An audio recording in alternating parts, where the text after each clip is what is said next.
Olá, esta é a série sobre o empreendedorismo no estudo e eu sou a Paula Silva. Hoje nós vamos falar de inteligência emocional. Como deves imaginar, não é um tema que se esgote num vídeo, mas eu vou fazer aqui um pequeno resumo.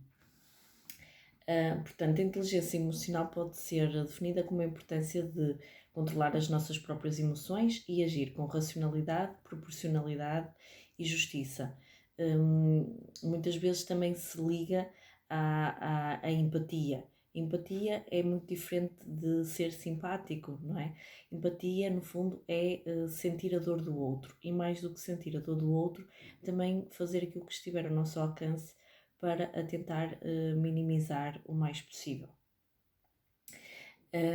E a empatia é muito importante porque nós conseguimos ver pelos olhos do outro, sentir as dores do outro, compreender a posição dos outros e tentarmos harmonizar as posições que temos na vida. E os seres humanos são, por natureza, empáticos, mas têm vindo a desenvolver cada vez mais esta capacidade e também essa capacidade de ser empático é que tem vindo realmente a desenvolver mais a sociedade. É inimaginável nós pudéssemos viver numa sociedade civilizada sem o desenvolvimento da empatia. E que também se costuma dizer o amor ao outro, ou colocar-se nos sapatos do outro, ou realmente vermos o outro como nos vermos a nós próprios. O que não é o mesmo que dizer que as soluções para a vida do outro são as mesmas do que para a nossa vida. Obviamente, nem que nós é que sabemos aquilo que é melhor para os outros. Não é nada disso. É realmente nós procurarmos entender o outro, mesmo que com isso não queiramos chegar a lado nenhum. Portanto, eu estou-me a lembrar que às vezes quando falece alguém, a tendência das pessoas é dizer: deixa lá, isso passa, daqui a um ano já não vai ser assim, ou não podes andar assim, ou não estejas assim, ou não estejas tão triste, seja o que for. E às vezes aquilo que a pessoa precisa não é que a outra pessoa tente fazê-la ultrapassar os sentimentos ou as emoções que ela está a sentir, mas que simplesmente lhe dê um abraço, por exemplo. Um abraço é muito mais significativo do que toda essa conversa de não estejas assim, isso já passou, porque isso só enerva e irrita as pessoas, no sentido em que como é que tu podes saber aquilo que eu estou a sentir, aquilo que esta pessoa significava para mim. Não é possível, não é? Como é que tu podes estar aqui a dizer que o meu sentimento ou o meu sofrimento não é legítimo?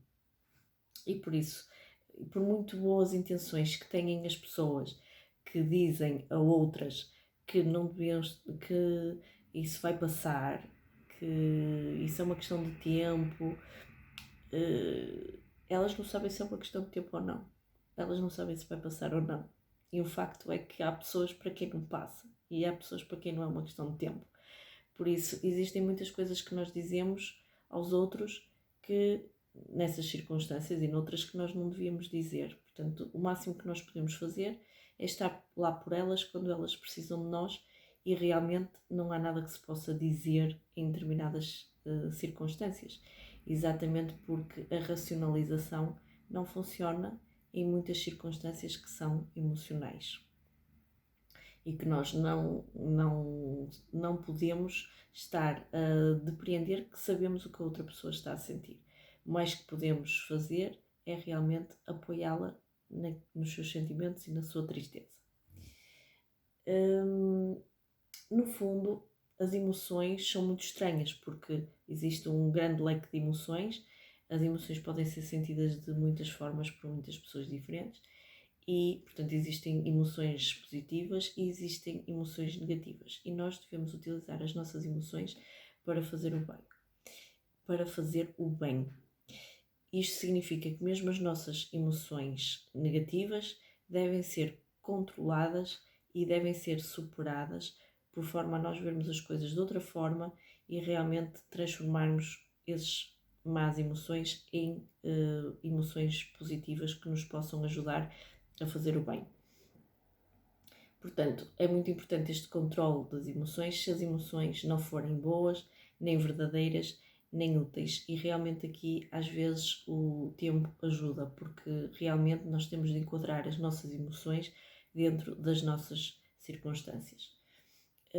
E o que tem imensas nuances, portanto, há que realmente saber lidar com colaboradores, com os colegas, com a nossa entidade patronal, saber que nem sempre as pessoas conseguem ou querem transparecer aquilo que estão a pensar ou a sentir e, portanto, é muito importante esta inteligência emocional porque nos permite até certo ponto colocarmos-nos no lugar do outro e ajustarmos um bocadinho o nosso comportamento em relação a isso. Não no sentido, obviamente, de manipular as pessoas, mas no sentido de as ajudar e de ajudarmos a nós próprios a sermos mais eficazes na comunicação.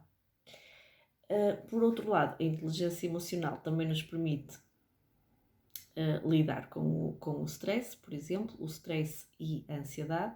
Por exemplo, uma técnica muito boa que temos é o mindfulness. O mindfulness, a meditação, permite a pessoa colocar-se em contacto com as suas próprias emoções, aceitá-las, deixá-las ir, se for o caso, e, portanto, faz ascender a pessoa a um estado de relaxamento e de descontração e que permite a pessoa realmente lidar com as emoções, vê-las de outra maneira e, portanto, ser uma pessoa mais bem enquadrada na vida e na sua relação com os demais.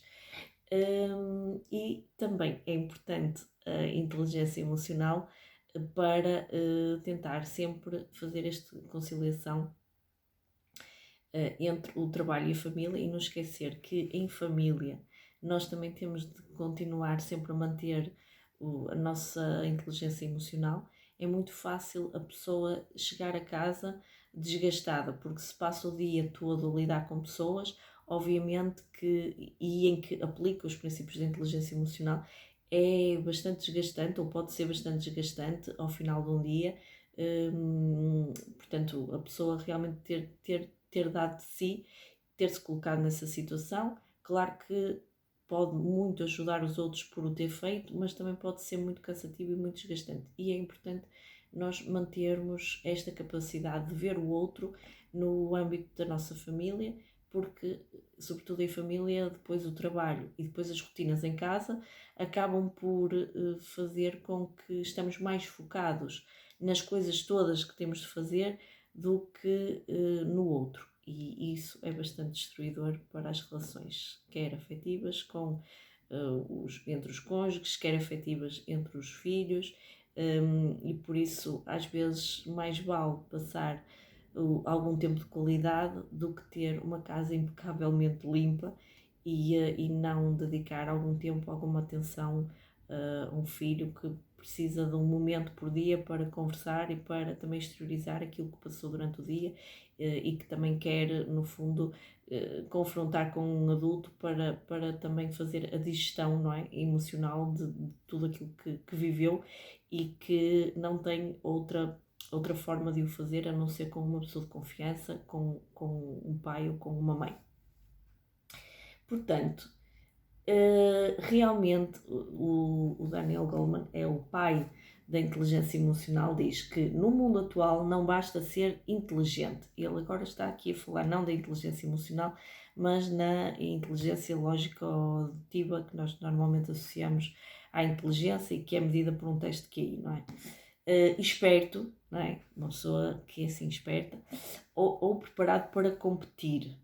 É preciso ter calma e empatia e persistir diante das frustrações para conseguir viver bem no amor, ser feliz com a família e vencer no mercado de trabalho.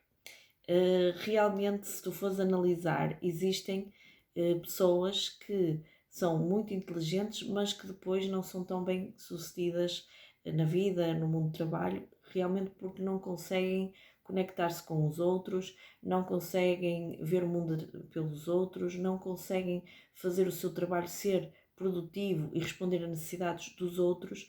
Portanto, quanto mais nós colocarmos o nosso trabalho em função dos outros, mais realmente, portanto, em resolver uma necessidade, uma premência da outra pessoa, mais realmente seremos bem sucedidos. E, mais importante do que isso, e que também já falamos anteriormente, não só um sucesso profissional, mas também um sucesso de autorrealização, de sentires bem contigo próprio porque ajudaste os outros. Portanto, isso é o mais importante. Nesta fase, tu estás a ajudar a ti próprio para que depois realmente os teus conhecimentos os possas aplicar na tua área futura de trabalho. Por isso, não te esqueças também de ir desenvolvendo a tua inteligência emocional. Não é medida nos testes, nas provas de avaliação, mas é medida pelo comportamento que tu tens com os teus pais, com os teus professores e com os teus colegas. Portanto, pensa nisso também, porque é uma competência muito importante a desenvolver para o teu futuro. Até já!